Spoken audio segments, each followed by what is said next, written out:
Bu diplom məsələsi, saxta diplomlar məsələsi ümumiyyətlə sizin adınızın yan-yana gətirildiyi başqa bir məsələ də var. Talıbovlar ailəsi ilə bağlı bir neçə iddialar səsləndi ki, Vasif Talıbovun Bakı Dövlət Universitetində oxuduğu, hüquqşünaslıq fakültəsində oxuduğu diplomda saxta diplomdu iddiaları səsləndirdilər. Həmin dövrlərdə siz Bakı Dövlət Universitetinin rektoru olduğunuz prorektor, rektor ola bilər. Bir də Vasif Talıbovun oğlu Seymur Talıbovun 15 yaşında diplom almağı məsələsi, o da sizin nazir olduğunuz vaxtlarda misal çəkildi. Bu ümumiyyətlə Talıbovlarla bağlı məsələni sonradan üzə çıxardıb sizin iş prosesinizdə bağlamalar səbəb nədir? Ümumiyyətlə bu proseslərə sizə nə qədər aidiyyəti var?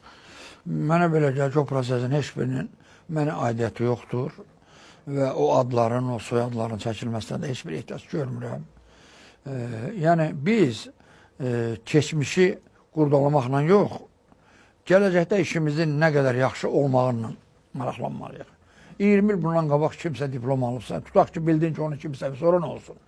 Nə edə bilərsə? Ona görə də mən məsələn, belə məsələlərin gündəmə gəlməsini, kimisə müzakirəyə qoyulmasını, indi açığı deyək də, rektorun kim olmasından asılı olmayaraq, Vasif Talıbov o dövrdə hara geçsə bütün qapılar ona açıq idi. Gəlin açıqlanışaq da.